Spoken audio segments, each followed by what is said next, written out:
अस्सलामुअलैकुम बच्चों, this is doctor Mohammad Shafi and you guys are watching biochemistry. आज की वीडियो बहुत ही इम्पॉर्टेंट है क्योंकि आज से हम स्टार्ट करने वाले एक बहुत ही ज़बरदस्त और एक बहुत ही बेनिफिशियल सीरीज़ आप लोगों के लिए, क्योंकि इस सीरीज़ के अंदर बेसिकली हम डिस्कस करने वाले हैं chapter wise MCQs, chapter wise questions, chapter wise test जो बेसिकली बायोलॉजी के होंगे। और पीएमडीसी एमडीकैट के अंदर जितने भी चैप्टर्स हैं, पीएमडीसी एमडीकैट सिलेबस के अंदर जितने भी चैप्टर्स हैं, मेरी कोशिश होगी कि इन तमाम चैप्टर्स के प्रैक्टिस टेस्ट, इन तमाम चैप्टर्स के क्वेश्चंस, इन तमाम चैप्टर्स के एमसीक्यूज आपको वीडियो की सूरत में प्रोवाइड किए जाएं और एक एक क्वेश्चन का बहुत अच्छी तरीके से सॉल्यूशन प्रोवाइड किया जाए। अब इसको करने के लिए सबसे पहले आपको ये समझना होगा कि सर इंपॉर्टेंस क्या है, why we should do this, क्यों करें। देखो, सबसे पहली बात, एमडीकैट के अंदर अगर मैं 2026 की बात करूं तो इस वक्त एमडी कैट के सिलेबस के अंदर तकरीबन 45% जो वेटेज है एमडी कैट के पेपर के अंदर वो सिर्फ बायोलॉजी का है। यानी कि अगर आप 81 आउट ऑफ 81 स्कोर कर लेते हो बायोलॉजी के अंदर, जो कि बहुत मुश्किल नहीं है, there are so many students of mind जिन्होंने बहुत अच्छे नंबर स्कोर किए हैं बायोलॉजी के अंदर and they are now studying in medical college. And अगर आप 81 आउट ऑफ 81 स्कोर कर लेते हो, जो कि बहुत आसान है, बस शर्त इतनी है कि आपके कॉन्सेप्ट्स अच्छे होने चाहिए, शर्त इतनी है कि आपने प्रैक्टिस किए हो क्वेश्चंस, शर्त इतनी है कि आपके कॉन्सेप्ट्स क्लियर हैं। तो अगर आप 81 आउट ऑफ 81 स्कोर करना चाहते हो तो ये कोई बहुत बड़ी चीज नहीं है, आप बहुत आराम से स्कोर कर सकते हो। तो बायोलॉजी के जो एमसीक्यूज है दे आर वेरी इंपॉर्टेंट, आप आराम से 81 आउट ऑफ 81 स्कोर कर सकते हो। अगर मैं फिजिक्स और केमिस्ट्री की बात करूं तो फिजिक्स में आपको न्यूमेरिकल्स मुश्किल लगते हैं, अगर मैं केमिस्ट्री की बात करूं तो केमिस्ट्री के अंदर इक्वेशंस आपको मुश्किल लगती होंगी, लेकिन बायोलॉजी एक ऐसा सब्जेक्ट है एमडीकैट के लिए जो आप आराम से अच्छा स्कोर कर सकते हो, क्योंकि आपका इंटरेस्ट भी होता है। और जब आपका इंटरेस्ट होता है तो आपके लिए 81 आउट ऑफ 81 स्कोर करना कोई बड़ी बात नहीं होती। देखो, अब इस पूरी सीरीज को करवाने का मतलब क्या है, इस पूरी सीरीज को करवाने का मतलब यह है कि आप चैप्टर वाइज एमसीक्यूज को प्रैक्टिस करो, चैप्टर वाइज क्वेश्चंस को प्रैक्टिस करो और चैप्टर वाइज क्वेश्चंस को प्रैक्टिस करके ये देखो कि आप कहां स्टैंड करते हो। अगर आप सिर्फ प्रैक्टिस शीट सॉल्व करोगे तो हो सकता है वहां पे आपको क्वेश्चन ना समझ में आए कोई, और आपके पास कोई वीडियो सॉल्यूशन भी ना हो। तो this is the best opportunity.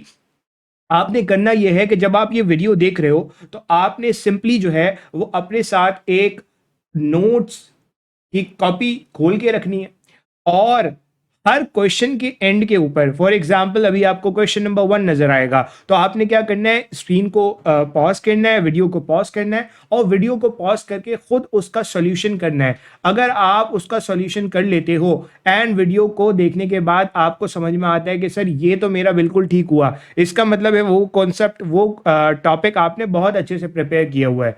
और अगर लेट सपोज आपने उस क्वेश्चन को गलत किया है तो कोई मसले वाली बात नहीं है, आपको बहुत डिटेल में चीजें समझ में आ रही होंगी और उसी क्वेश्चन के अंदर उस पूरे क्वेश्चन का जो कॉन्सेप्ट है वो आपको बहुत अच्छी तरीके से समझ में आ रहा होगा। अब सवाल ये होता है कि सर मैं सिंध का हूं, पंजाब का हूं, बलूचिस्तान का हूं, केपी का हूं, गिलगित का हूं, क्या मेरे लिए ये सीरीज काफी होगी, क्या मैं इस सीरीज को देख सकता हूं? देखो बेटा, इस पूरी सीरीज के अंदर जितने भी क्वेश्चंस हैं वो तमाम बोर्ड्स को मलहूजे खातिर रखते हुए, तमाम बोर्ड्स को देखते हुए बनाए गए। तो आसान जबान में अगर मैं बात करूं तो सिंपल में आप किसी भी बोर्ड से ताल्लुक़ रखते हो, आया आप गिलगित बल्तिस्तान से ताल्लुक़ रखते हो, बलूचिस्तान से रखते हो, केपीके से रखते हो या सिंध से रखते हो, आप इन क्वेश्चंस को सॉल्व करोगे तो आपके लिए अपना एग्जाम देना बहुत हद तक आसान हो जाएगा। तो आप आराम से इस चीज़ को सॉल्व कर सकते हो, किसी भी किस्म की कोई मसले मसाइल आपको देखने को नहीं मिलेंगे। तो ये बड़ी इंपॉर्टेंट चीज़ है।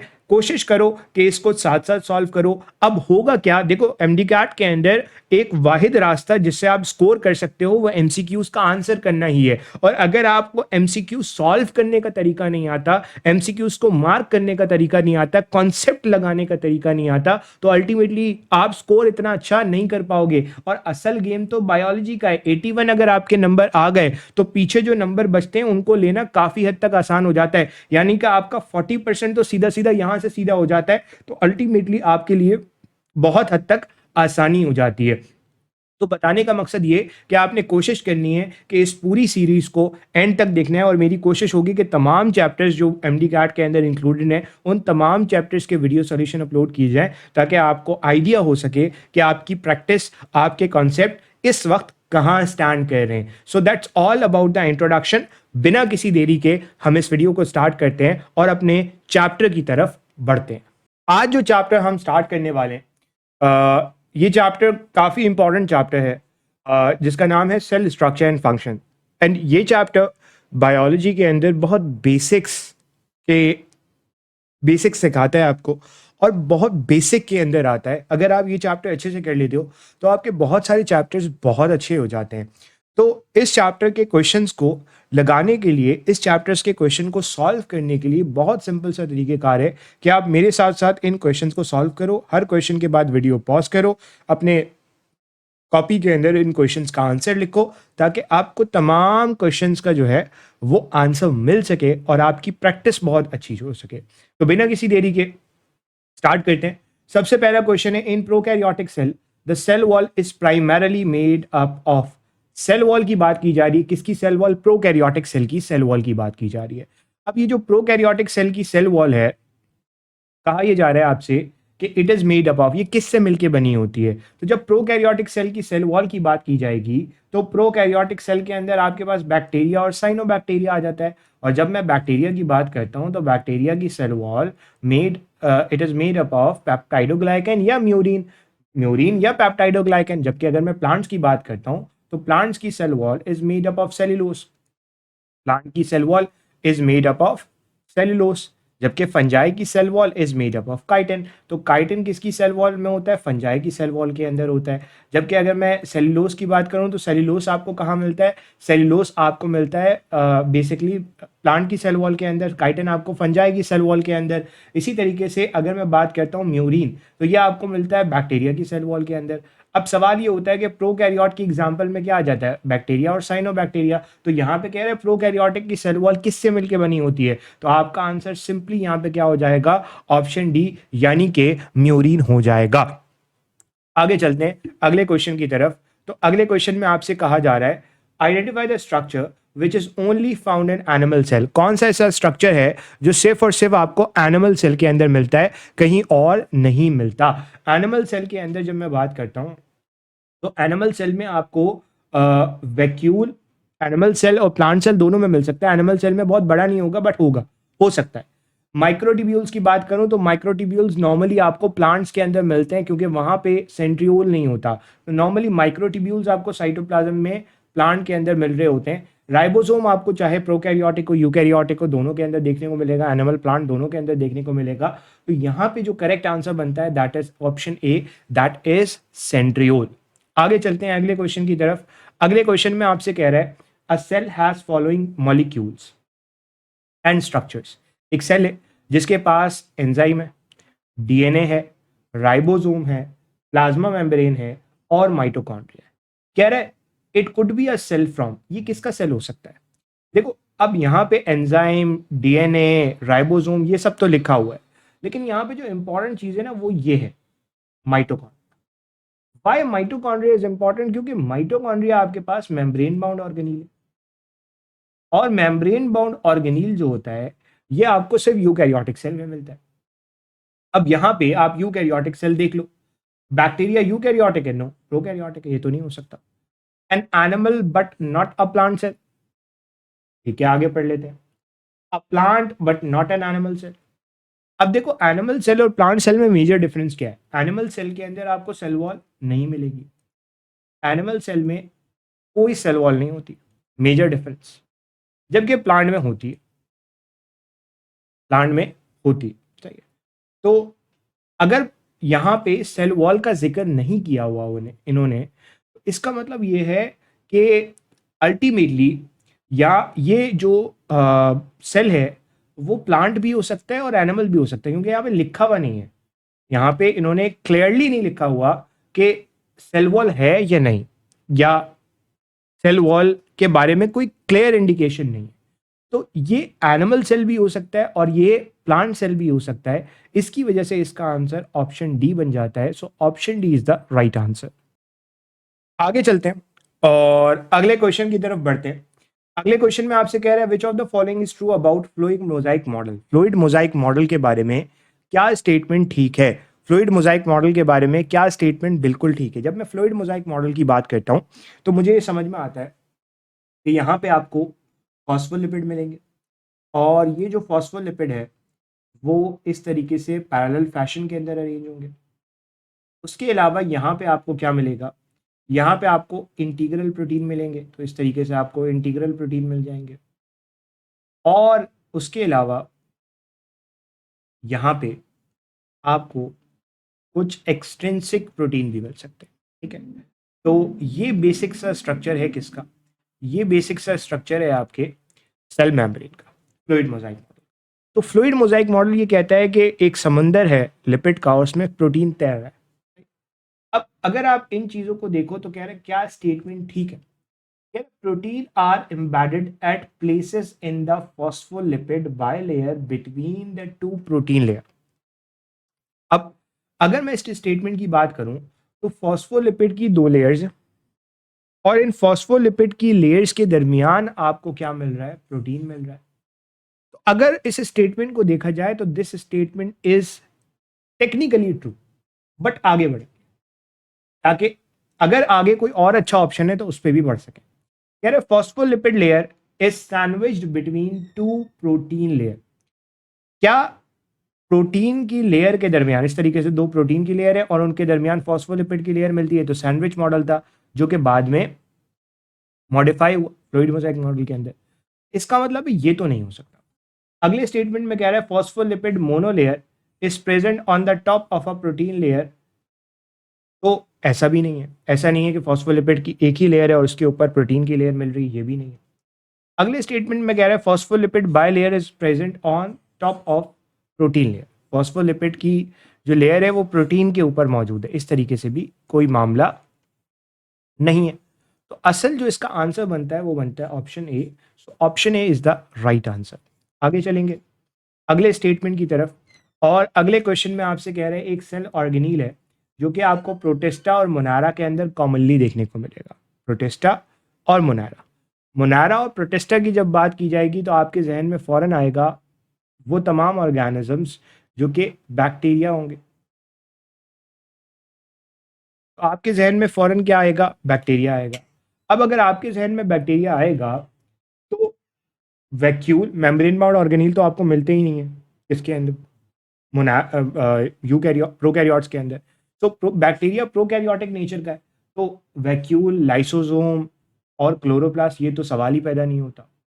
फिर आपके जहन में क्या आएगा? फिर आपके जहन में फौरन आएगा राइबोसोम। यस, तो यहाँ पे जो राइबोसोम है that is the right answer. ठीक है, आगे चलेंगे। अगले सवाल में आपसे कह रहा है many cell function properly and divide mitotically even though they don't have. अब ये बड़ा इंटरेस्टिंग सवाल है। इस सवाल में आपसे कहा जा रहा है बहुत सारे ऐसे सेल्स हैं जो प्रॉपरली डिवाइड करते हैं, प्रॉपरली फंक्शन करते हैं, बट उनके पास नहीं होता क्या?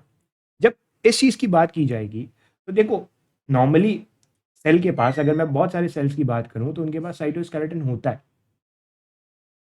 बहुत सारे सेल्स के पास माइटोकॉन्ड्रिया भी होता है। तकरीबन सारे सेल्स के पास प्लाज्मा मेम्ब्रेन भी होती है। बट ये जो प्लास्टिड का फीचर है ना, ये सेल के लिए कोई ज़रूरी नहीं है। एनिमल सेल में प्लास्टिड नहीं होता क्योंकि वहां कोई काम ही नहीं है। क्लोरोप्लास्ट के अंदर क्लोरोफिल है और क्लोरोफिल फोटोसिंथेसिस कर रहा है। इसका मतलब है plastid would be the right answer, क्योंकि प्लास्टिड अगर सेल के अंदर ना भी हो, एनिमल सेल की बात कर रहा हूँ, तब भी वो नॉर्मली फंक्शन कर सकता है, डिवाइड कर सकता है माइटोटिकली। तो इसके अंदर जो आंसर बन जाएगा वो बन जाएगा option A, that is plastid. आगे चलेंगे। अब इस क्वेश्चन के अंदर नेक्स्ट क्वेश्चन में आपसे कह रहा है cell recognition and adhesion occur due to which of the following biochemical of the plasma plasma membrane का कौन सा ऐसा कंपोनेंट है, कौन सी ऐसी बायोकेमिकल चीज है, कौन सा ऐसा मॉलिक्यूल है जो जोड़ने के काम आ रहा है, जोड़ने के काम आ रहा है, सेल को जोड़ के रखने के काम आ रहा है या एडहेजन करवा रहा है। तो अब जब मैं इस चीज की बात करता हूं तो हमारे पास जो बड़े इंपॉर्टेंट मॉलिक्यूल हैं जो बेसिकली ये काम कर रहे हैं वो है कॉन्जुगेटेड मॉलिक्यूल। और वो कौन से कॉन्जुगेटेड मॉलिक्यूल हैं? वो ग्लाइकोप्रोटीन और ग्लाइकोलिपिड है। तो अगर आपको याद हो, सेल के ऊपर ये जो रिसेप्टर है ना, ये रिकॉग्निशन का काम कर रहा है, सेल को पहचानने का काम कर रहा है। अगर आपको याद हो, MHC मेजर हिस्टोकम्पैटिबिलिटी कॉम्प्लेक्स, ये कहाँ से आया था? ये बेसिकली ग्लाइकोप्रोटीन ग्लाइकोलिपिड की नेचर का था। तो हमारे पास ये जो सेल की रिकॉग्नाइज करना है और सेल को जोड़ के रखना है, ये किसका फंक्शन है? ये ग्लाइकोप्रोटीन और ग्लाइकोलिपिड का फंक्शन है। तो आंसर यहाँ पे ऑप्शन डी बन जाता है। ठीक है, आगे चलते हैं। अगले सवाल में आपसे क्या कह रहा है? अगले सवाल में आपसे कह रहा है इनमें से कौन सी चीज प्लाज्मा मेम्ब्रेन के करीब है? इनमें से कौन सी चीज आपके किसके करीब है? प्लाज्मा मेम्ब्रेन के बहुत ही करीब मौजूद है। तो देखो, अगर आपको बेसिक स्ट्रक्चर याद हो, ये प्लांट सेल था आपका।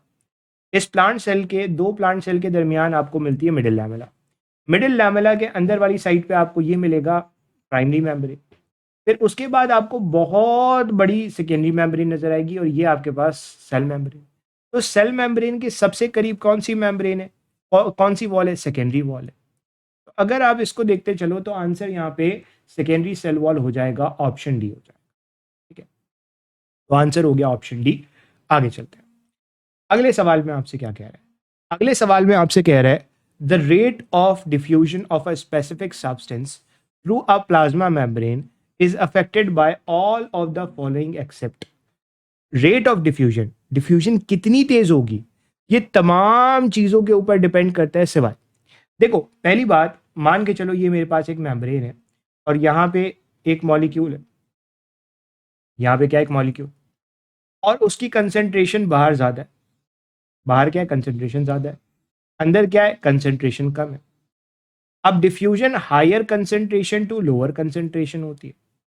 अब जब diffusion higher concentration to lower concentration होती है और ये पैसिव ट्रांसपोर्ट की टाइप के अंदर आ जाता है, तो पैसिव ट्रांसपोर्ट के अंदर कोई एटीपी नहीं चाहिए होता।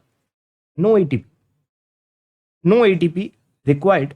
तो यहां पे क्योंकि कोई एटीपी नहीं चाहिए होता, तो एटीपी से इसको कोई फर्क नहीं पड़ता, जबकि टेम्परेचर से पड़ता है। टेम्परेचर बढ़ाओगे, मॉलिक्यूल की काइनेटिक एनर्जी बढ़ेगी, ज्यादा तेजी से जाएंगे। जितना बड़ा मॉलिक्यूल होगा उतना स्लोली डिफ्यूज करेगा। ठीक है, जितना ज्यादा कंसंट्रेशन ग्रेडियंट होगा उतनी तेजी से डिफ्यूजन होगी। तो किस चीज से इफेक्ट नहीं होता? अवेलेबिलिटी ऑफ एटीपी से। डिफ्यूजन का ताल्लुक एटीपी से नहीं है। तो यहां पे आंसर क्या हो जाता है? यहां पे आंसर हो जाता है ऑप्शन बी। आगे चलते हैं। अगले सवाल में आपसे कह रहा है white blood cell is capable of producing and releasing thousand of antibody molecule. WBCs होते हैं, वो बहुत सारी एंटीबॉडीज रिलीज कर सकते हैं हर सेकंड के अंदर। अब ये एंटीबॉडीज बहुत बड़ी होती हैं, कॉम्प्लेक्स प्रोटीन होते हैं, ये डिस्क्रिप्शन दे रहा है आपको।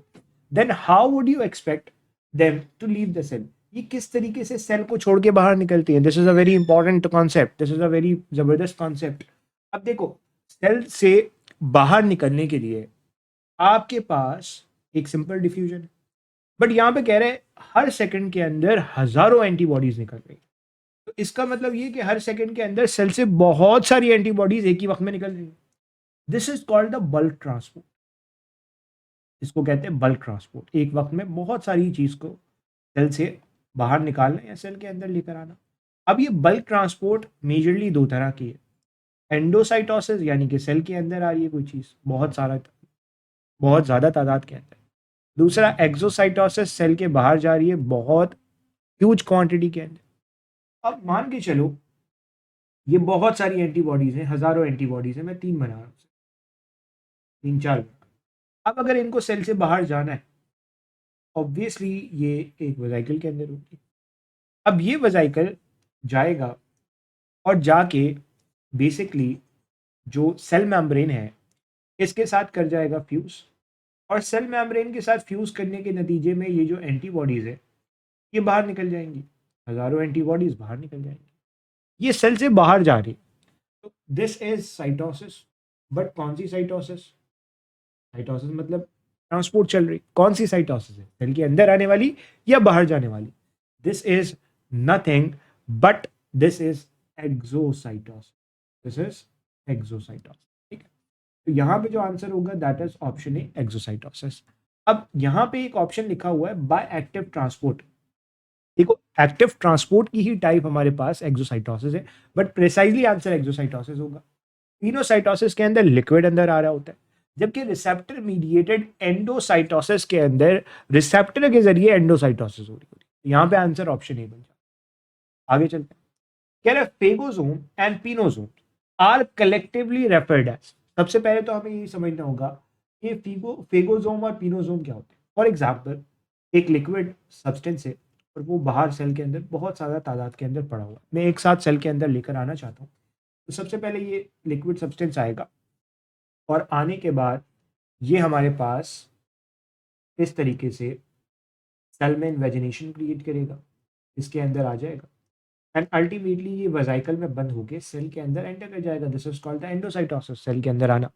अब क्योंकि ये लिक्विड है तो this is called pinocytosis, this is called pinocytosis, cell drinking process. अगर इसकी जगह कोई सॉलिड होता, कोई सॉलिड सब्सटेंस होता, तो ये कहलाता फेगोसाइटोसिस। ये दोनों एंडोसाइटोसिस की ही टाइप्स है। अब सवाल ये होता है कि पिनोसाइटोसिस और फेगोसाइटोसिस दोनों, फेगोसाइटोसिस पिनोसाइटोसिस दोनों, ये किसकी टाइप है?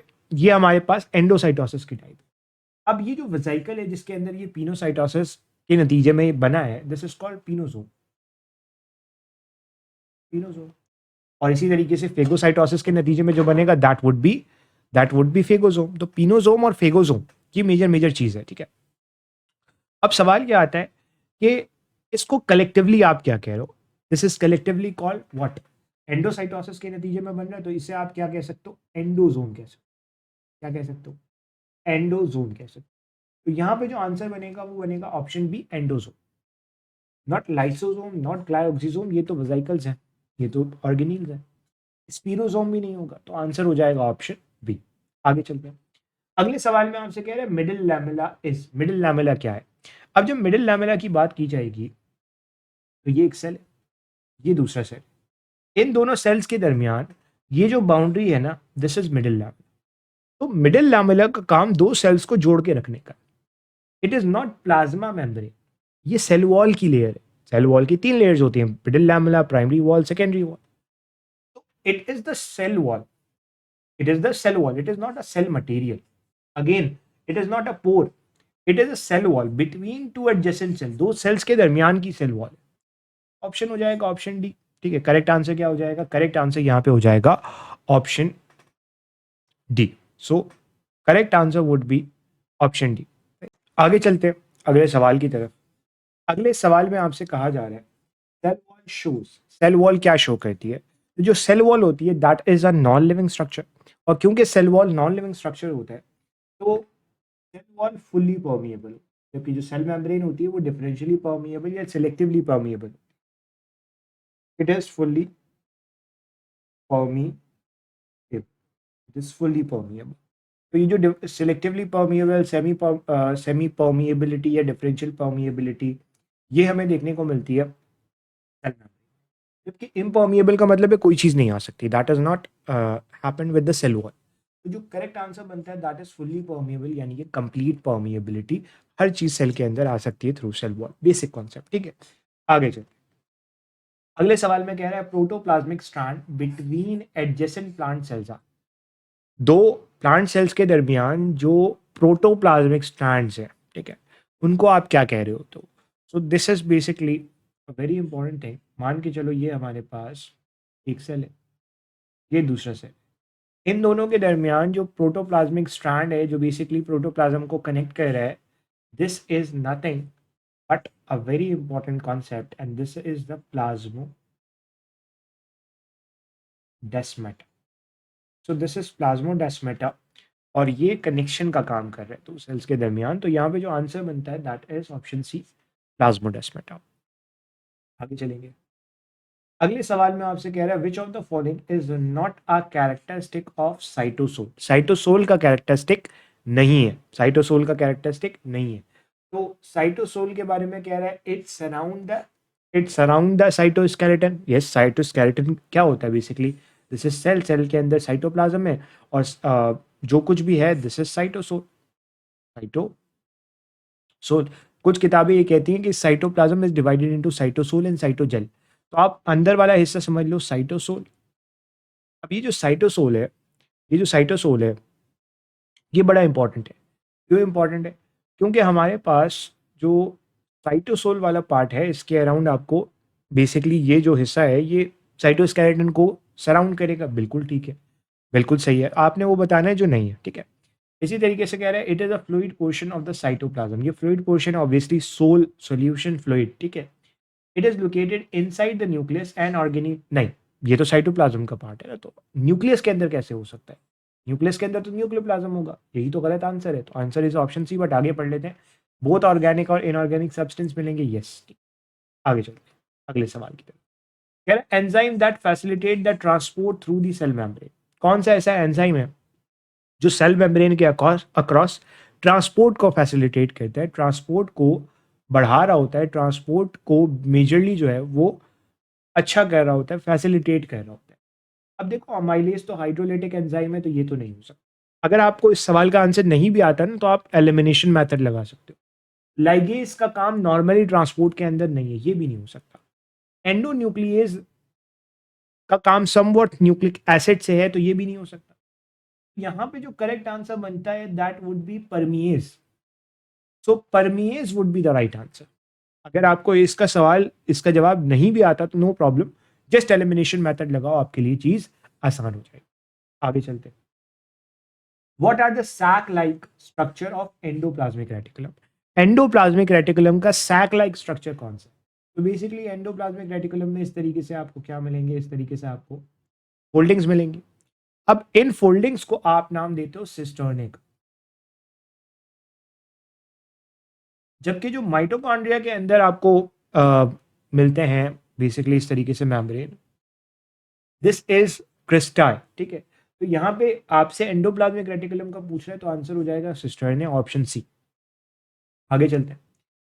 Which one of the following is correctly match? इनमें से कौन सी चीज करेक्टली मैच करती है? ठीक है, करेक्टली मैच करने का मतलब है जो भी है उससे करेक्टली मैच कर रही है। कह रहे माइक्रोजोम फोटोसिंथेसिस से ताल्लुक रखता है। फोटोसिंथेसिस, क्लोरोफिल, क्लोरोप्लास्ट, तो ये तो नहीं।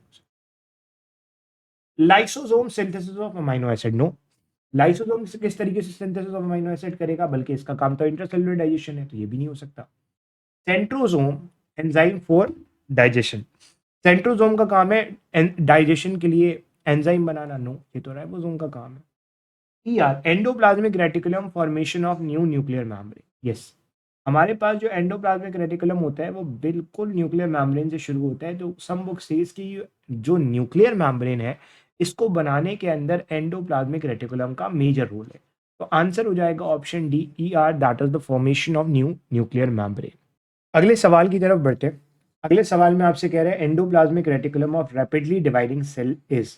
अब जो सेल बहुत ज़्यादा रैपिडली डिवाइड कर रहा है उसके अंदर एंडोप्लाज्मिक रेटिकुलम क्या है? देखो एंडोप्लाज्मिक रेटिकुलम के दो मेजर फंक्शन है। अगर मैं रफ एंडोप्लाज्मिक रेटिकुलम की बात करूं, प्रोटीन बनाना है, तो अगर कोई सेल बहुत रैपिडली डिवाइड कर रहा है तो उसके अंदर एंडोप्लाज्मिक रेटिकुलम, खासतौर पर रफ एंडोप्लाज्मिक रेटिकुलम, बहुत तेज काम करना चाहिए, बहुत ज़्यादा डेवलप होना चाहिए ताकि वो प्रोटीन रिक्वायरमेंट को पूरा कर सके।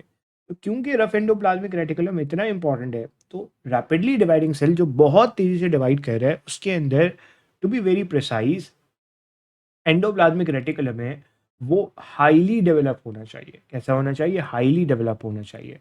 तो रैपिडली डिवाइडिंग सेल के अंदर जो एंडोप्लाज्मिक रेटिकुलम है उसको कैसा होना चाहिए? हाईली डेवलप होना चाहिए। Answer is option D. आगे चलते हैं अगले सवाल की तरफ। अगले सवाल में आपसे कह रहे हैं phospholipid molecule in a membrane are arrange with their dash on the exterior and their dash on the interior. अगर आप सेल मेम्ब्रेन को देखोगे तो इस तरीके से फॉस्फोलिपिड अरेंज है, इस तरीके से फॉस्फोलिपिड क्या है? अरेंज है। अब अगर इस तरीके से फॉस्फोलिपिड अरेंज है, अगर आप देखो तो बाहर की तरफ आपको ये हेड वाला पोर्शन नजर आ रहा है, दिस इज द हेड। और ये जो हेड वाला पोर्शन होता है this is hydrophilic, this is hydrophilic. On the other hand ये जो बीच वाला हिस्सा नजर आ रहा है ना, ये बेसिकली नॉन पोलर सब्सटेंस से बना होता है, नॉन पोलर सब्सटेंस से बना होता है। और इस नॉन पोलर सब्सटेंस को बेसिकली आप हाइड्रोफोबिक कहोगे, और ये क्या है, ये टेल है, तो दिस इज हाइड्रोफोबिक। तो अगर आप अंदर की साइड देखो तो नॉन पोलर टेल नजर आ रही है, बाहर की साइड पे देखो तो पोलर यानी कि हाइड्रोफिलिक हेड नजर आ रहा है। तो बाहर एक्सटीरियर पे आपको क्या नजर आ रहा है, हाइड्रोफिलिक हेड। तो देख लो, non polar head no, hydrophobic head no, hydrophobic tail no. तो आंसर यहाँ पे बन जाता है option B, hydrophilic head and hydrophobic tail. तो क्वेश्चन नंबर 21 का आंसर हमारे पास सिंपली ऑप्शन बी बनता है। आगे चलते हैं। कह रहे vesicles of smooth endoplasmic reticulum are most likely on their way to. अब अगर आप नोट करो तो बेसिकली इस सवाल में कह रहा है कि स्मूथ एंडोप्लाज्मिक रेटिकुलम के जो वेसिकल्स होते हैं, जो स्मूथ एंडोप्लाज्मिक रेटिकुलम से निकल रहे हैं, वो उनकी मंजिल क्या है, उनकी मंजिल क्या है, कहाँ जाना चाहते हैं। अगर आप इस सवाल को देखते हुए चलोगे तो एक वेसिकल निकला, आगे इसके क्या होगा, एंडोमेम्ब्रेन सिस्टम में क्या होता है, एक मेम्ब्रेन दूसरी मेम्ब्रेन से कनेक्टेड होती है थ्रू वेसिकल्स। तो यहाँ पे आपको मिल जाएंगे इस तरीके से गोल्जी, क्या मिल जाएगा, इस तरीके से आपको गोल्जी मिल जाएगा। तो अगर आप इस क्वेश्चन को देख के चलो तो यहाँ पे Golgi body would be the right answer, क्योंकि ये गोल्जी की तरफ जा रहा है। ठीक है, तो आंसर हो जाएगा ऑप्शन डी। आगे चलते हैं। डिक्टायोजोम आर, डिक्टायोजोम क्या है, बेसिकली जब मैं बात करता हूँ डिक्टायोजोम की, तो गोल्जी बॉडी को प्लांट्स के अंदर या लोअर ऑर्गेनिजम्स के अंदर आप क्या कह रहे हो, आप नाम दे रहे हो किसका, डिक्टायोजोम का। Answer is option A. ठीक है, प्रीटी स्ट्रेट फॉरवर्ड। अगले सवाल में कह रहा है the fluidity of membrane in a plant in cold weather may be maintained by increasing.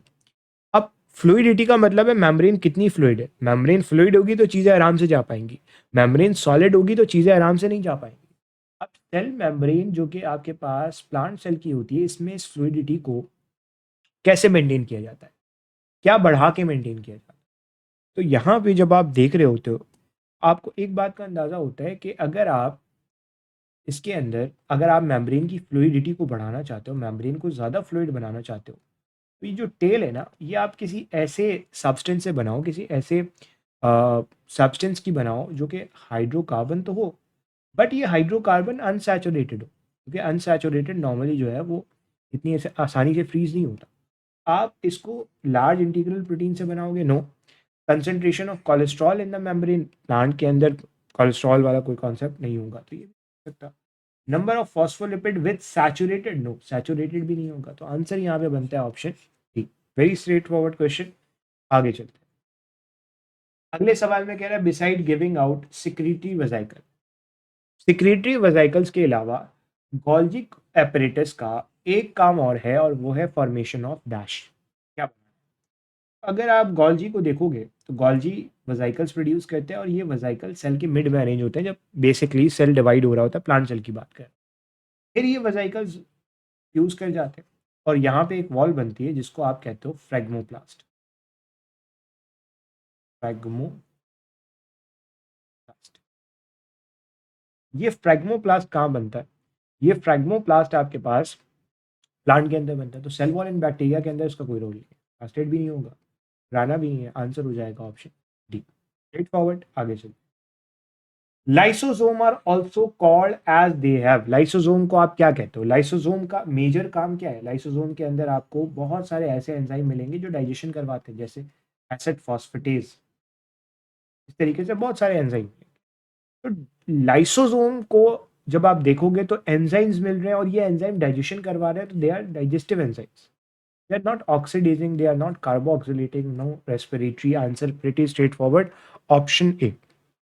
तो आंसर क्या है हमारे पास, आंसर है हमारे पास ऑप्शन ए। आगे चलते हैं। Why isn't the mitochondria classified as the part of endomembrane system? Mitochondria को एंडोमेम्ब्रेन सिस्टम का पार्ट क्यों नहीं रखते। देखो, एंडोमेम्ब्रेन सिस्टम का मतलब यह है कि एक मेम्ब्रेन दूसरी मेम्ब्रेन से जुड़ी हुई है, जैसे आर ई आर से जो कुछ निकलेगा वो एस ई आर में जाएगा, ठीक है, स्मूथ एंडोप्लाज्मिक रेटिकुलम में, और स्मूथ एंडोप्लाज्मिक रेटिकुलम से गोल्जी। तो अब सवाल ये होता है कि इसमें माइटोकॉन्ड्रिया क्यों नहीं आ सकता। बहुत सिंपल सी रीज़न, बहुत आसान और बहुत सिंपल सी रीज़न ये है कि एंडोप्लाज्मिक रेटिकुलम से चीज निकली, वो गई गोल्जी में, गोल्जी से निकल के वो चीज या तो लाइसोसोम बनाएगी या कोई वेसिकल बनाएगी, या जो है वो सेल से बाहर चली जाएगी। तो क्या माइटोकॉन्ड्रिया ईआर से डिराइव हुआ? नो, माइटोकॉन्ड्रिया ईआर से डिराइव नहीं हुआ। तो this is the main reason. Main मेन रीजन नहीं है कि इसके पास दो मेम्ब्रेन, ये मेन रीजन नहीं है कि इसका प्रोटीन सिंथेसिस में कोई ताल्लुक नहीं है। वैसे तो इसके अंदर माइटोकॉन्ड्रिया के अंदर प्रोटीन सिंथेसिस हो सकती है, बट ऑब्वियसली उसकी उसकी सलाहियत जो है वो अपने काम के लिए है बस। It is not attach to outer nuclear envelope, no ये भी नहीं है। तो आंसर हो जाएगा ऑप्शन बी। आगे चलते हैं। कह रहे हैं most hydrolytic enzyme of lysosome function at, ज्यादातर जो हाइड्रोलिटिक एंजाइम लाइसोसोम के होते हैं वो कब फंक्शन करते हैं?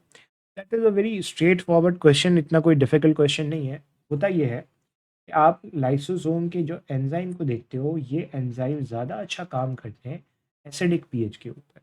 तो acidic pH would be the right answer. आगे चलते हैं। अगले सवाल में आपसे कह रहा है which of the following correctly match an organelle with its function, कौन सा स्ट्रक्चर ऑर्गेनील के साथ मैच कर रहा है, फंक्शन के साथ मैच कर रहा है? लाइसोसोम का काम सिक्रीशन है, नो वो तो डाइजेशन है, इंट्रासेलुलर डाइजेशन। राइबोसोम का काम लिपिड सिंथेसिस है, नहीं प्रोटीन सिंथेसिस है। न्यूक्लियोलस का काम फोटोसिंथेसिस है, नो ये भी नहीं है। माइटोकॉन्ड्रिया का काम सेल्यूलर रेस्पिरेशन है, यस, तो आंसर हो गया ऑप्शन डी। आगे चलेंगे। How do membrane function as a locus of biochemical reaction, membrane किस तरीके से फंक्शन करती है कि how do membrane function as a locus of biochemical reaction, membrane किस तरीके से साबित करती है कि वो बायोकेमिकल रिएक्शन का मेजर पार्ट है? This is again a straight forward question, थोड़ा सा कॉन्सेप्ट है इसके अंदर।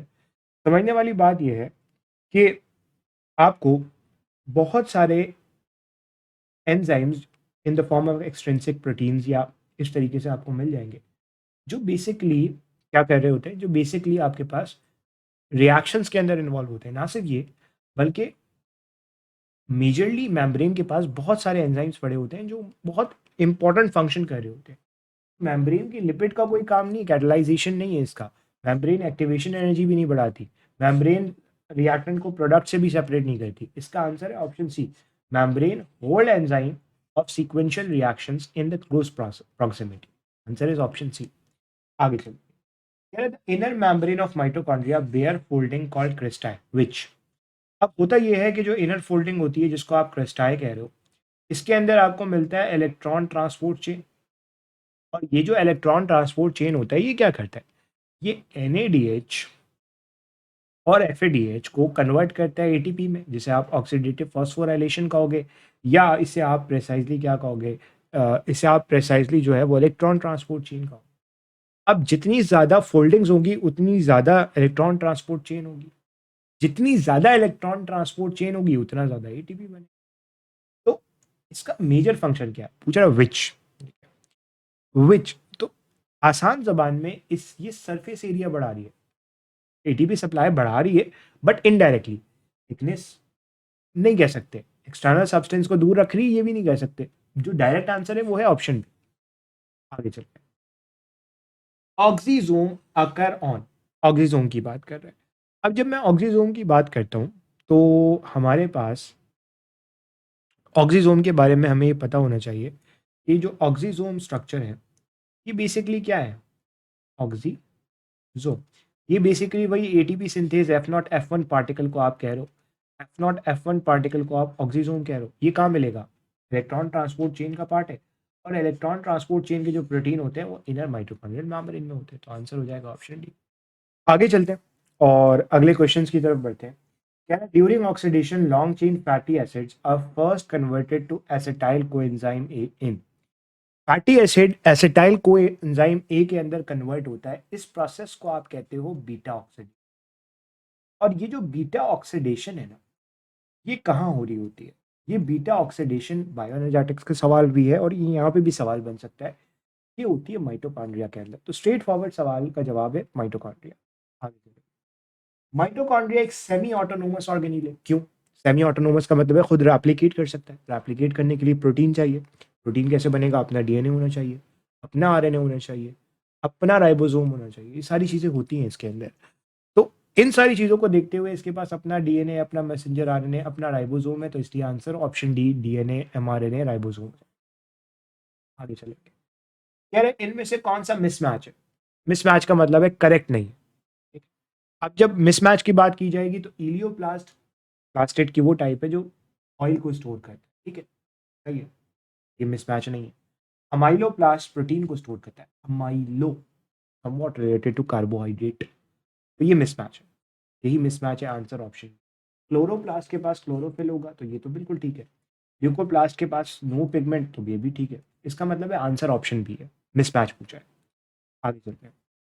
प्लास्टेट पोजेस, प्लास्टेट के पास क्या है? प्लास्टेट के पास सबसे इंपॉर्टेंट बात, अगर मैं बात करूं क्लोरोप्लास्ट की एग्जांपल ले लो, क्लोरोप्लास्ट में इस तरीके से आपको क्या मिलेंगे, थाइलाकोइड मिलेंगे, इस तरीके से आपको टैक्स मिलते हैं जिन्हें आप थाइलाकोइड कहते हो, और ये बहुत सारे थाइलाकोइड मिलके ग्राना बनाते हैं, तो यहाँ पे answer thylakoid, option B thylakoid. आगे चलते हैं। Ribosome are composed of, ribosome में कितने पार्ट्स होते हैं? तो एक राइबोसोम का बड़ा वाला सब यूनिट होता है, एक छोटा वाला सब यूनिट होता है। दिस इज लार्जर सब unit, larger, and this is smaller sub unit, तो this is smaller sub unit. एक लार्जर सब यूनिट, एक स्मॉलर सब यूनिट है, दो सब यूनिट है, आंसर हो जाएगा ऑप्शन सी। आगे चलते हैं। कह रहे द लार्जर सब unit of eukaryotic type ribosome sediment at. अब यूकैरियोटिक सेल में जो राइबोसोम होता है वो होता है एटीएस नेचर का। अब एटीएस के अंदर जो एस मतलब सिवर्ड बग, ठीक है, एटीएस में जो लार्जर सब यूनिट होता है वो होता है 60s नेचर का, जबकि जो स्मॉलर सब यूनिट होता है वो होता है 40s नेचर का। कितनी नेचर का? 40s नेचर का। अब एक 60s नेचर का है, दूसरा 40s नेचर का, तो यहाँ पे लार्जर सब यूनिट की बात कर रहा है तो यहाँ पे आंसर 60s होगा। सर प्रोकैरियोट का क्या होगा? उसमें ओवरऑल जो राइबोसोम होता है वो 70s नेचर का होता है, लार्जर सब यूनिट हमारे पास जो है वो 50s नेचर का होगा, और smaller sub unit 30s nature. तो ये आपने याद कर लेना। आगे चलते हैं।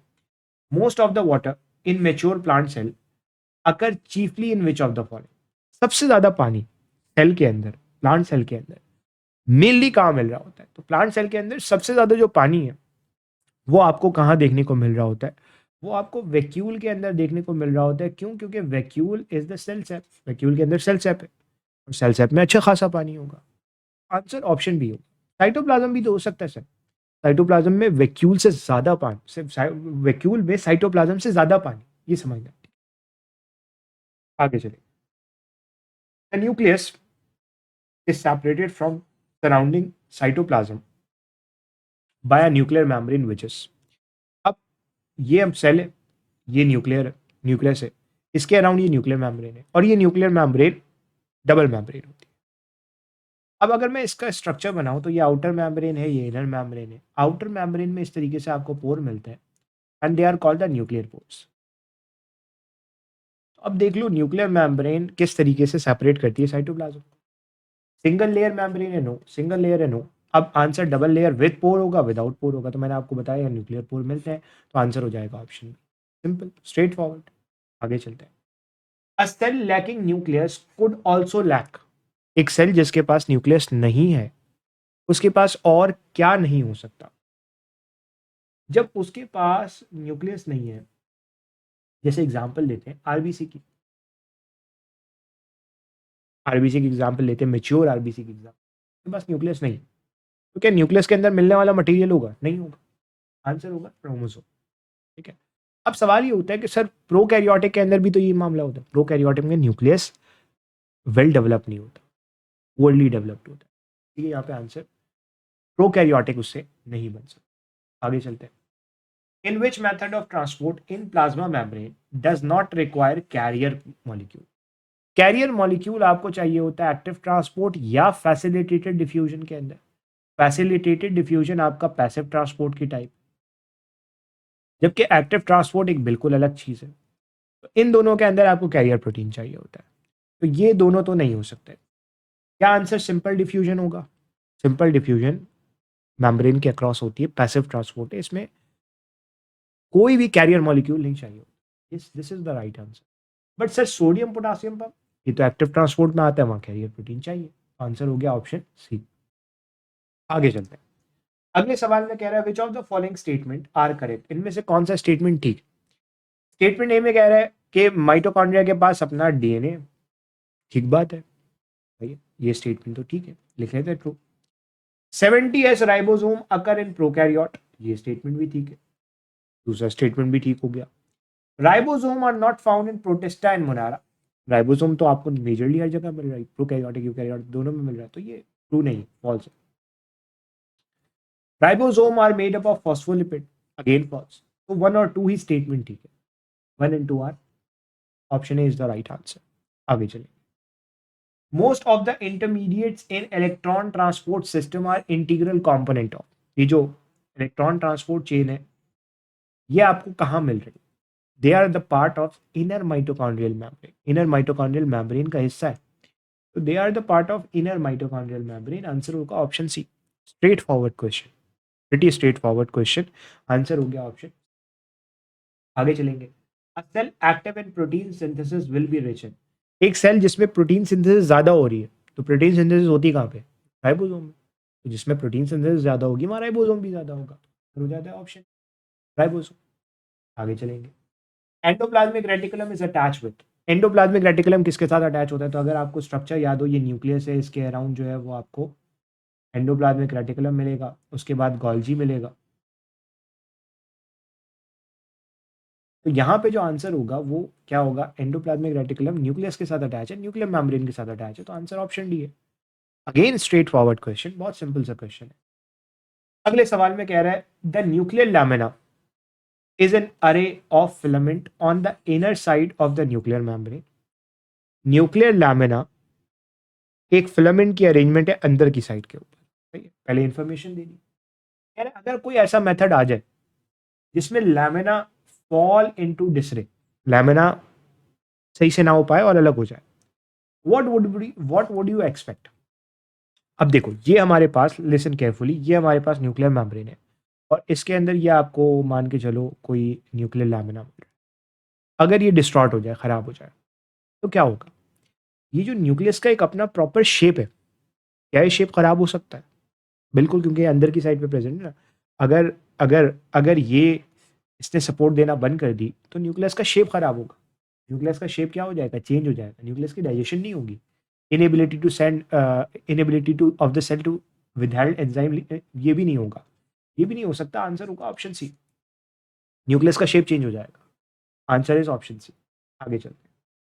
When a lysosome fuses with phagosome, अगर एक लाइसोसोम फेगोसोम के साथ फ्यूज कर जाए, जैसे ही लाइसोसोम बनता है वो कहलाता है primary lysosome.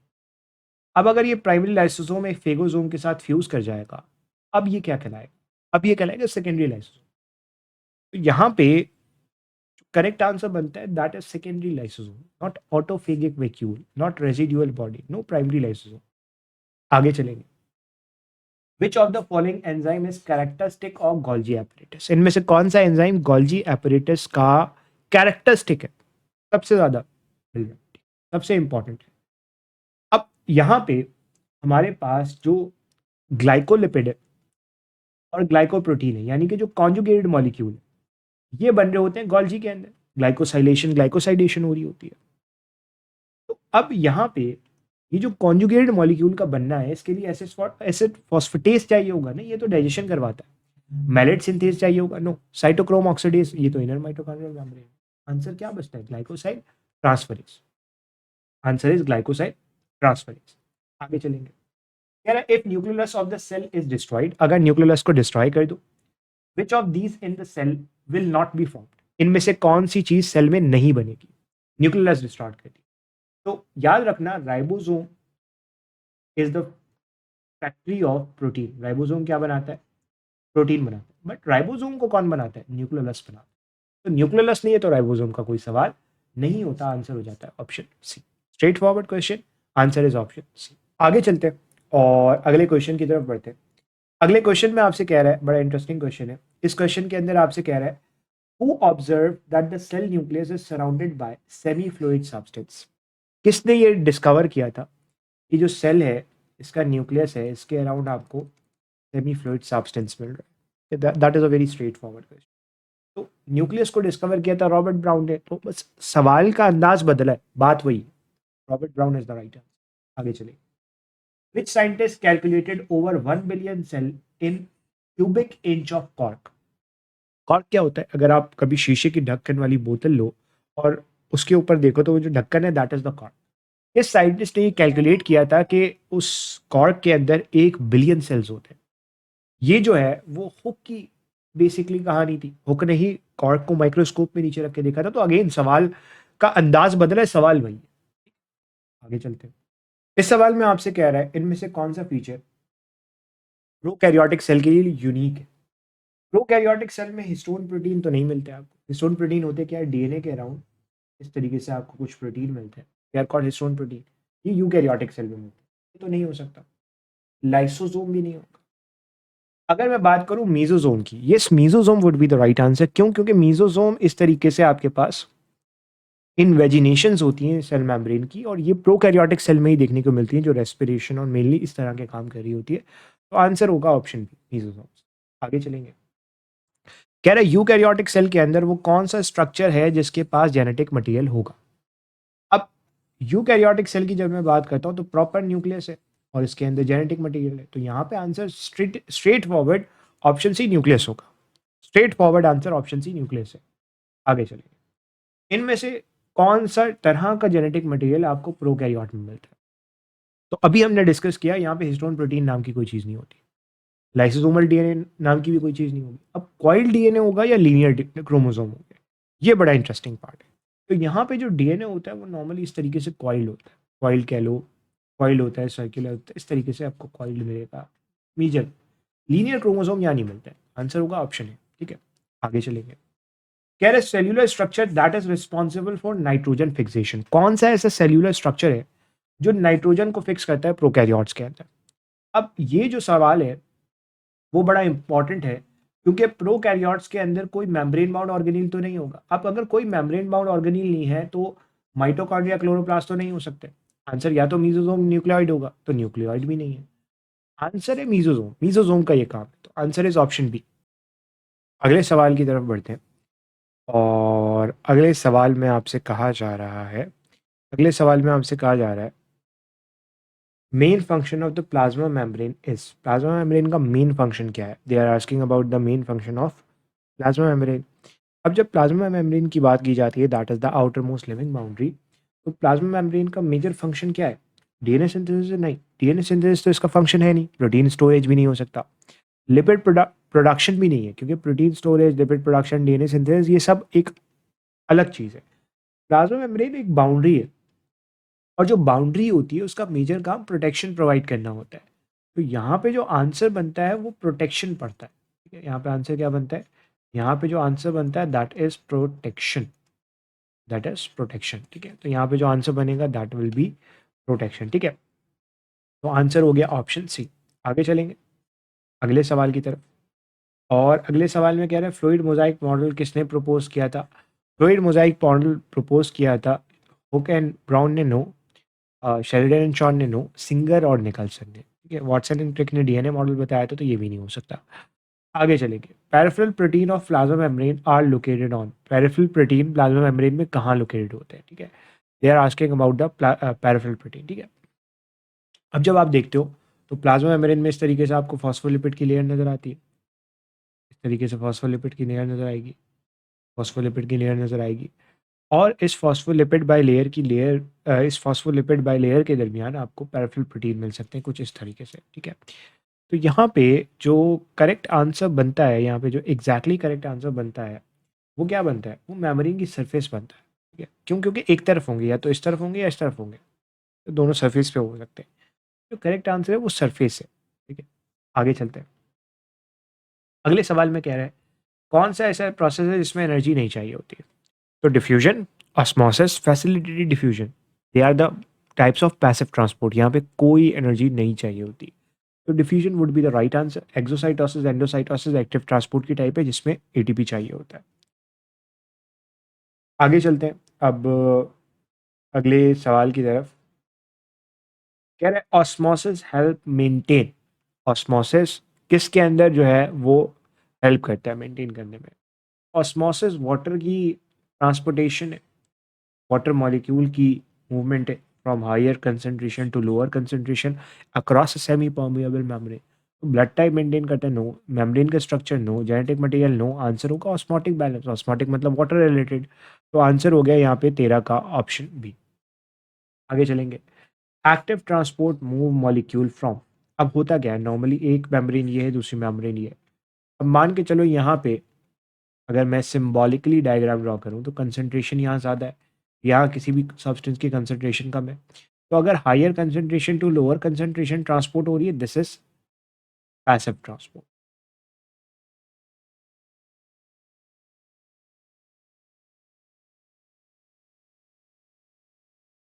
This is passive transport. लेकिन अगर यहाँ पे किसी सब्सटेंस की कंसंट्रेशन कम है और यहाँ कंसंट्रेशन ज़्यादा है, और मैं फिर भी अंदर बाहर से अंदर की तरफ लेकर आना चाहता हूँ सिम्बॉलिकली, तो मैं यहाँ पे ऐसे शो करूँगा कि this require ATP and this is active transport. तो लो कंसंट्रेशन से हाई कंसंट्रेशन की तरफ एक्टिव ट्रांसपोर्ट होती है, not always inside to outside, passive to active. No, answer is option B. तो यहाँ पे जो आंसर बनता है वो बनता है ऑप्शन बी। आगे चलते हैं। सेल ईटिंग किसे कहते हैं, तो ऑलरेडी डिस्कस कर चुके हैं हम। सेल ईटिंग का मतलब है फेगोसाइटोसिस, सेल ड्रिंकिंग का मतलब है पिनोसाइटोसिस। ठीक है, दोनों के आसान जबान के अंदर बेसिक कॉन्सेप्ट आपने समझना है। कह रहा है it form the cementing layer between two plant cell. ये एक प्लांट सेल है, ये दूसरा प्लांट सेल है, इन दोनों के दरमियान ये जो लेयर है दिस इज मिडिल लेवल। ये बेसिकली सीमेंट का काम कर रही है, तो आंसर होगा मिडिल लेवल। क्लियर। आगे चलते हैं। कह रहा है type of cell wall layer is thin and elastic in prime young plants. Young plant cell में कौन सी आपको लेयर मिलेगी, मिडिल लैमेला तो मिलती वो तो दो सेल्स को जोड़ने का काम करी। Secondary cell wall young plants के अंदर तो नहीं मिलेगी, ये भी नहीं हो सकता। आंसर यहाँ पे बनता है प्राइमरी वॉल। जो प्राइमरी वॉल होती है वो थिन होती है, इलास्टिक होती है, स्ट्रेच कर सकते हैं, तो आंसर यहाँ पे ऑप्शन नहीं बनता है। आगे चलते हैं। अगले सवाल में कह रहा है कौन सा ऐसा प्रोसेस है जिसके जरिए सेल से बाहर मटेरियल जा सकता है। ऑलरेडी डिस्कस किया, exocytosis. Exocytosis is the right answer. कह रहा है प्लाज्मोडेस्माटा अलाउ कनेक्शन बिटवीन। अभी हमने पढ़ा कि प्लाज्मोडेस्माटा क्या करता है, ये एक सेल है, ये दूसरा सेल है, इसके दरमियान कनेक्शन कायम करता है। तो neighbouring cell would be the right answer. Neighbouring cell would be the right answer.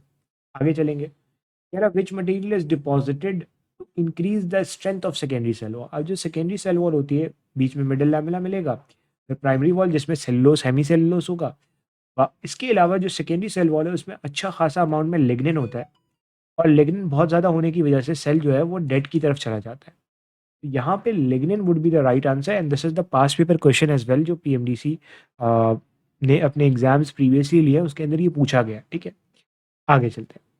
यार part of chromosome that connect to chromatid. मान के चलो ये एक क्रोमैटिड है, ये दूसरा क्रोमैटिड है, तो ये जो हिस्सा है जो इन दो क्रोमैटिड को जोड़ रहा है दिस इज कॉल्ड सेंट्रोमियर। और यहाँ पे जो प्रोटीन होता है that is kinetochore protein, this is centromere. Answer हो गया ऑप्शन सी। आगे चलेंगे। कह रहा है it is true for metacentric chromosome. Metacentric chromosome के अंदर क्या होता है, मेटासेंट्रिक में जो सेंट्रोमियर होता है वो बीच में होता है, जिसकी वजह से दोनों आर्म कैसे होते हैं, ये वाला आर्म ये वाला आर्म दोनों इक्वल है क्योंकि सेंट्रोमियर मिड पॉइंट बीच में। आंसर होगा सी, दैट इज इक्वल आर्म। तो यहाँ पे आपको क्या मिलेगा, इक्वल आर्म देखने को। आगे चलते हैं। कह रहा है न्यूक्लियोलस किसके अंदर इन्वॉल्व है, न्यूक्लियोलस बनाता है, वी ऑलरेडी डिस्कस, राइबोसोम। तो आंसर हो जाएगा ऑप्शन बी। क्वेश्चंस रिपीट हो रहे हैं। आगे चलते हैं। कह रहा है type of chromosome that has सब टर्मिनल सेंट्रोमियर।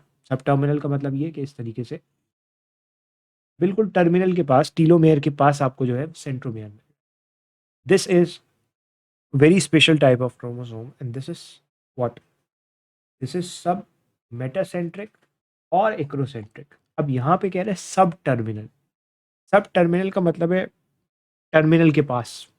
अगर टर्मिनल के पास, टीलोमेयर के पास की बात करें, if they are asking about telomere, तो यहाँ पे जो करेक्ट आंसर बनेगा टीलोमेयर की वजह से वो एक्रोसेंट्रिक बनेगा।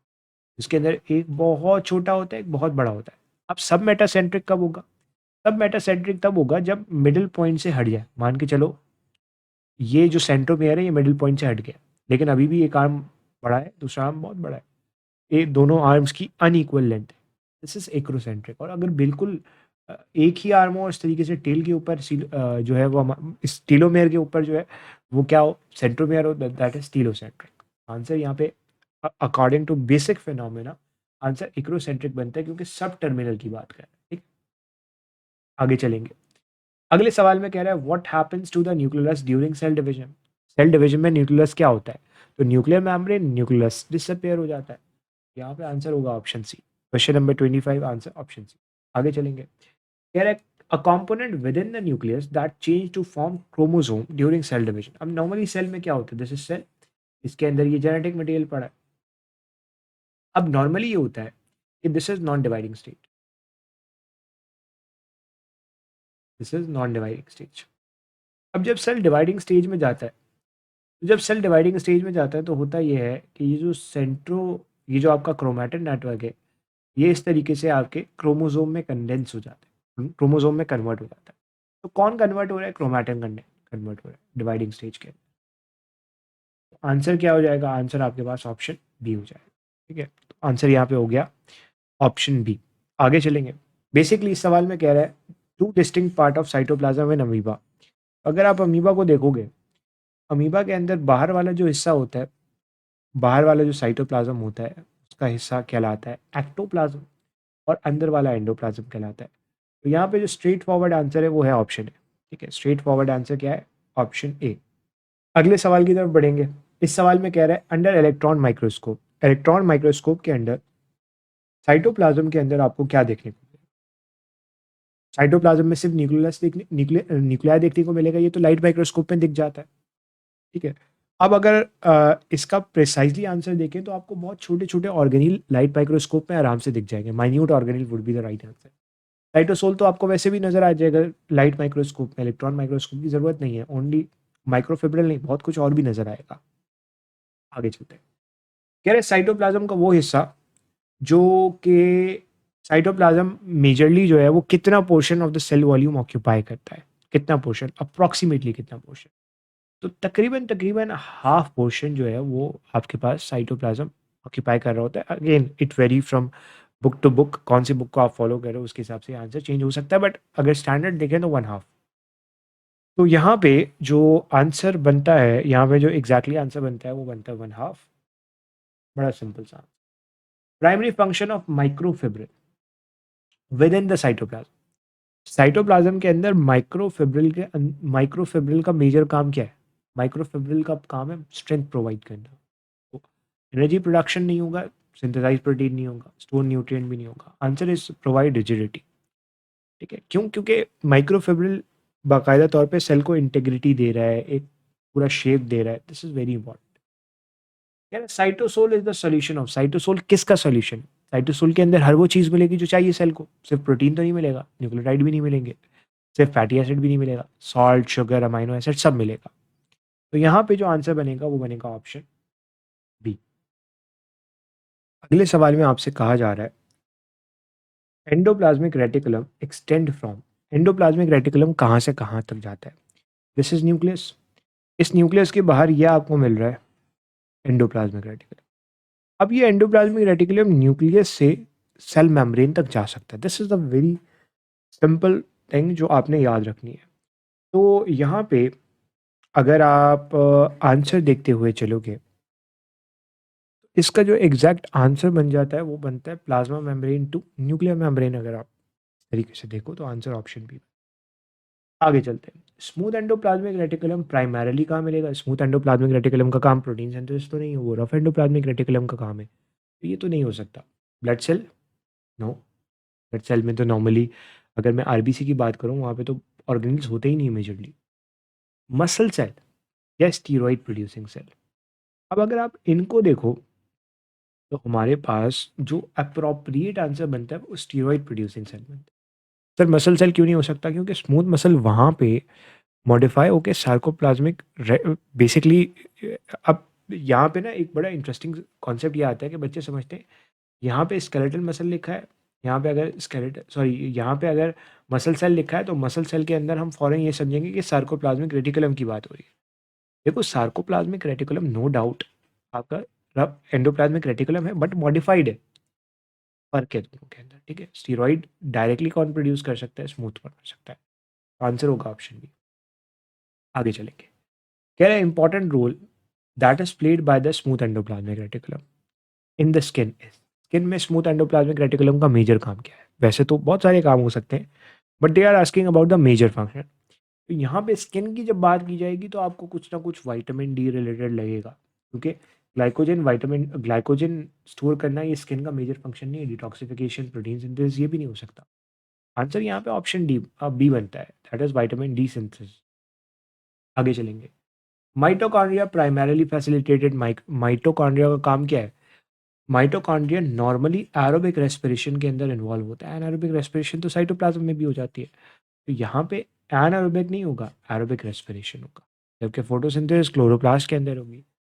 आगे चलेंगे। माइटोकॉन्ड्रिया का डायामीटर क्या है? अब इस तरह का जो सवाल होता है, उस सवाल को आप जस्ट ऐसे याद रख लो, जो भी आपकी बुक के अंदर वैल्यूज लिखी है आप उनको एक दफ़ा देख लो, that is more than enough, 0.2 to 1 micrometre हो सकता है। आगे चलेंगे। कह रहा है irregular partition in inner membrane of mitochondria are called. अभी हमने पढ़ा था थोड़ी देर पहले कि इस तरीके से जो डिप्रेशंस नजर आ रहे हैं, जो फोल्डिंग्स नजर आ रही हैं, दे आर कॉल्ड क्रिस्टाई। तो यहाँ पे option A would be the right answer. 37 का आंसर क्या हो जाएगा? Option A. आगे चलेंगे। Mitochondria inherit from in animals from, this is very important question. होता यह है कि स्पर्म फ्यूज करते हैं ओवम से और एक जाइगोट बनता है, बट स्पर्म के अंदर क्या चीज़ ओवम में जाती है? That is only head. Head के अंदर भी न्यूक्लियस जाता है, बाकी पीछे जितना पोर्शन रहता है वो बाहर रहता है। अब इसी पोर्शन के अंदर आपके पास क्या होता है? माइटोकॉन्ड्रिया होता है। तो क्योंकि ये वाला पार्ट अंदर नहीं जा रहा, इसलिए माइटोकॉन्ड्रिया इस फादर से यानी कि स्पर्म से तो नहीं आ रहा, सिर्फ कहाँ से आ रहा है? मदर से आ रहा है। This is very important. Answer यहाँ पे ऑप्शन सी बन जाता है। आगे चलेंगे। यार which type of existence do mitochondria have within the cell? Mitochondria के अंदर, माइटोकॉन्ड्रिया सेल के अंदर है किस तरह की एग्जिस्टेंस के साथ? अभी हमने पढ़ा कि ये जो है वो खुद रेप्लिकेट कर सकता है, इसलिए इट इज सेमी ऑटोनोमस, अपना काम आधा आधा खुद कर सकता है, क्योंकि रेप्लिकेट भी खुद कर सकता है, अपना प्रोटीन भी बना सकता है। तो आंसर यहाँ पे ऑप्शन बी बनता है। अगले सवाल पे बढ़ेंगे। कह रहा है what compound do mitochondria metabolise to release energy? We already discuss. Majorly fatty acid की, जहां भी आप देखोगे फैटी एसिड, तो आपके फौरन जहन में बीटा ऑक्सीडेशन आएगी, और जब आपके फौरन जहन में बीटा ऑक्सीडेशन आएगी तो आपको समझ में आ जाएगा कि ये माइटोकॉन्ड्रिया का काम हो सकता है। कार्बोहाइड्रेट भी तो करते हैं, क्रैब साइकिल कहाँ होती है? माइटोकॉन्ड्रिया में। अमाइनो एसिड भी कुछ हद तक इसके अंदर आ जाएगा। आंसर ऑप्शन बी बनता है। ठीक है, आगे चलते हैं। Main role of enzyme located on the cristae. What is the exact main role of enzymes that are located on the cristae? Cristae के ऊपर जो एंजाइम्स हैं उनका मेजर काम क्या है? They are asking about the major काम। तो यहाँ पे जो मेजर काम है वो क्या है? Electron transport chain. और इलेक्ट्रॉन ट्रांसपोर्ट चेन क्या कर रही है? ऑक्सीडेटिव फॉस्फोराइलेशन कर रही है, वही रेस्पिरेशन, फूड को तोड़ के एनर्जी बनाना, प्रोटीन सिंथेसिस तो नहीं है, एनर्जी स्टोरेज भी नहीं है, डेटा एप्लीकेशन भी नहीं है। तो आंसर यहाँ पे ऑप्शन सी बनता है। ठीक है, आगे चलते हैं। कह रहा है main function of Golgi apparatus. Golgi apparatus का मेन फंक्शन क्या है? गोल्जी एपरेटस का मेन फंक्शन क्या है, ये आपसे पूछ रहा है। अब जब गोल्जी एपरेटस की बात की जाती है तो गोल्जी एपरेटस के अंदर ये समझना बहुत ज़रूरी है कि Golgi apparatus is also known as post office of the cell. Post office का काम क्या होता है? अगर कोई आप पार्सल लेके जाओ पोस्ट ऑफिस के साथ पास, तो वो क्या करते हैं? उसको पैक करते हैं, पहले तो आपसे कलेक्ट करेगा, उसको पैक करेगा और शिप कर देगा। ये काम ये भी करता है, ये कलेक्शन करता है, पैकेजिंग करता है। तो आंसर ऑप्शन सी है। डाइजेशन ऑफ वेस्ट ये आपके पास लाइसोसोम का काम है। प्रोटीन सिंथेसिस ये राइबोसोम का काम है। इसी तरीके से एनर्जी प्रोडक्शन ये माइटोकॉन्ड्रिया का काम हो सकता है। तो आंसर हो गया ऑप्शन सी। आगे चलेंगे। लाइसोसोम आपको प्राइमरली कहाँ मिलेंगे? लाइसोसोम आपको मिलते हैं प्राइमरली एनिमल सेल के अंदर। तो आंसर ऑप्शन बी है। प्लांट सेल में प्राइमरली नहीं मिलेंगे, तो यहाँ पे straight forward answer option B है। आगे चलते हैं। लाइसोसोम का काम क्या है? अभी हमने देखा डाइजेशन ऑफ मटेरियल करना, तो आंसर ऑप्शन बी बनता है। Straight forward question. बहुत सारे ऐसे एंजाइम्स हैं जो आपको यहाँ पे मिल रहे होंगे और वो डाइजेशन का रोल प्ले करेंगे। आगे सवाल में कहा जा रहा है what happen when lysosomal membrane rupture. मान के चलो एक सेल था, इस सेल के अंदर ये लाइसोसोम था, ये लाइसोसोम की एक मेम्ब्रेन रप्चर हो गई है। अब ये हाइड्रोलाइटिक एंजाइम कहाँ आ गए? सेल के बाहर आ गए। अब ये क्या कर सकते हैं? ये हाइड्रोलाइटिक एंजाइम सेल को डाइजेस्ट कर सकते हैं। That is called the autolysis. This is called autolysis. ये क्या करेंगे? सेल को तोड़ देंगे, लाइस कर देंगे। तो आंसर यहाँ पे ऑप्शन बी बनता है। आगे चलते हैं। क्या है सिग्निफिकेंट कंसिक्वेंस ऑफ टे सैक डिजीज? ये लाइसोसोमल स्टोरेज डिजीज है। लाइसोसोमल स्टोरेज डिजीज का मतलब ये है कि लाइसोसोम के अंदर अगर किसी एंजाइम की कमी हो या कोई एंजाइम किसी वजह से कंजेनाइटली ना मौजूद हो, this is lysosomal storage disease. बहुत सारे होते हैं, टे सैक्स, गॉशर, क्रीबीज, बट हमने ये समझना है कि यहाँ पे सवाल कर रहे हैं टे सैक्स के बारे में। टे सैक्स के अंदर मेजर कंसिक्वेंस क्या होगा, सबसे इंपॉर्टेंट फाइंडिंग क्या होगी? सबसे इंपॉर्टेंट फाइंडिंग यहाँ पे मेंटल रिटार्डेशन है। सबसे इंपॉर्टेंट फाइंडिंग यहाँ पे क्या है? Mental retardation. आगे चलेंगे। What process does self digestion of cell own protein by lysosome? अच्छा, अब ये बड़ी इंपॉर्टेंट चीज़ है। क्यों बड़ी इंपॉर्टेंट चीज़ है? क्योंकि ऑटोलिसिस तो हमने पढ़ लिया। What is autophagy? अब होता ये, मान के चलो ये एक ऑर्गेनील है, ये डैमेज्ड है। अब लाइसोसोम को इसको क्या करना है? ख़त्म करना है। तो लाइसोसोम आएगा, इसके अराउंड जो वजाइकल है उसके साथ फ्यूज कर जाएगा एंड अल्टीमेटली इसको क्या कर देगा? डाइजेस्ट कर देगा। This is called autophagy, autophagy. और ये जो ऑटोफेजी है ना, ये क्या है? ये इसका मेजर फंक्शन है। ऑटोफेजी, ऑटोलिसिस, ये मेजर चीज़ है। ऑस्मो रेगुलेशन नहीं, फेगोसाइटोसिस नहीं, एंडोसाइटोसिस नहीं। ठीक है, आगे चलेंगे। कह रहे it is the common feature of lysosomal storage disease. या तो लाइसोसोमल हाइड्रोलिटिक एंजाइम नहीं होगा, या होगा तो कम होगा। एक्सेसिव एनर्जी प्रोडक्शन नहीं होगी, ओवर प्रोडक्शन ऑफ राइबोसोम नहीं होगी, इंक्रीज सेल डिविजन नहीं। आंसर है option B. Straight forward question, आगे चलेंगे। कह रहे major function of peroxisome in cell. सबसे important major function of peroxisome. Peroxisome का मेजर काम, देखो पर ऑक्सीजोम के अंदर एंजाइम होता है कैटलेस, परऑक्सीडेज, ये सारे एंजाइम्स हैं। ये क्या करते हैं? ये बेसिकली आपका अल्कोहल की डिटॉक्सिफिकेशन करते हैं। तो अल्कोहल की डिटॉक्सिफिकेशन के अंदर हर एंजाइम का अपना रोल है, बट अल्कोहल की डिटॉक्सिफिकेशन के अंदर इनका काम है। ठीक है, तो आंसर है ऑप्शन बी। आगे चलेंगे। कह रहा है what do glyoxysomes do? Glyoxysomes normally plant की सीड के अंदर होते हैं। और ये जो फूड स्टोर होता है ना, in the form of fatty acid, in the form of fat, lipid. Lipid की फॉर्म में जो हमारे पास फूड स्टोर है, उसको ये शुगर में कन्वर्ट करते हैं ताकि इस्तेमाल कर सकें अपने काम के लिए। तो यहाँ पे answer straight forward option C बनता है। इस सवाल में आपसे कहा जा रहा है कौन सा ऐसा प्लास्ट है जो इमेच्योर है और कलरलेस है। अब जब इमेच्योर का लफ्ज आ गया ना, तो यहाँ पे ल्यूकोप्लास्ट नहीं हो सकता। क्यों नहीं हो सकता? क्योंकि पिगमेंट नहीं है, तो उस हिसाब से आप ल्यूकोप्लास्ट सोच सकते थे, क्योंकि क्लोरोप्लास्ट में ग्रीन पिगमेंट है, क्रोमोप्लास्ट में अदर देन ग्रीन पिगमेंट है। बट यहाँ लफ्ज इमेच्योर आ गया, तो इमेच्योर फ्लो प्लास्टेड होता है जो कि कन्वर्ट हो सकता है क्लोरोप्लास्ट, क्रोमोप्लास्ट, ल्यूकोप्लास्ट के अंदर। तो आंसर यहाँ पे ऑप्शन डी बनता है। आगे चलेंगे। कौन सा आरएनए ज्यादा कंसंट्रेशन में मिलेगा राइबोसोम के अंदर? तो simple, ribosomal RNA. Ribosomal RNA आपको ज्यादा मिलेगा किसके अंदर? राइबोसोम के अंदर। जबकि मैसेंजर आरएनए का काम क्या होता है? डीएनए से अपनी मैसेंजर आरएनए बना के पैगाम आगे लेके जाना। ट्रांसफर आरएनए प्रोटीन सिंथेसिस के अंदर इन्वॉल्व है, तो यहाँ पे राइबोसोमल आरएनए। आगे चलते हैं।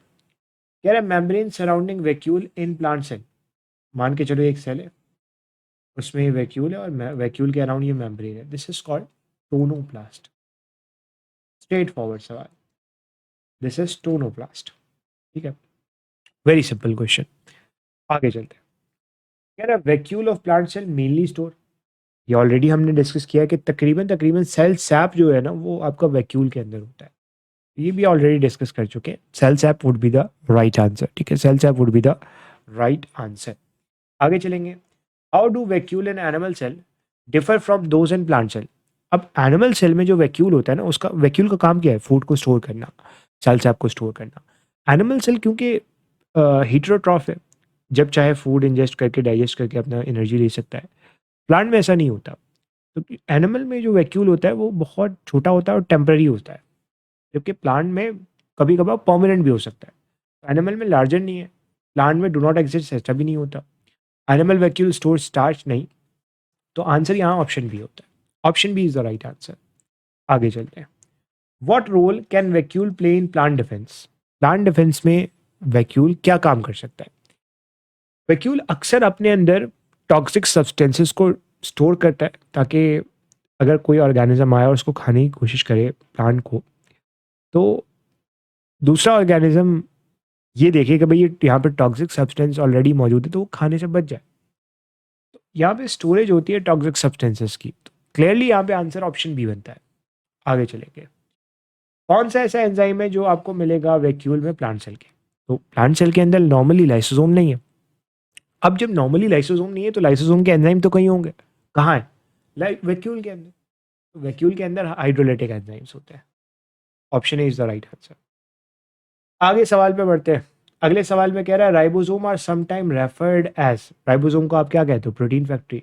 एंड राइबोसोम की फैक्ट्री कहाँ पे? न्यूक्लियस के अंदर। आंसर हो जाएगा ऑप्शन बी। आगे चलते हैं।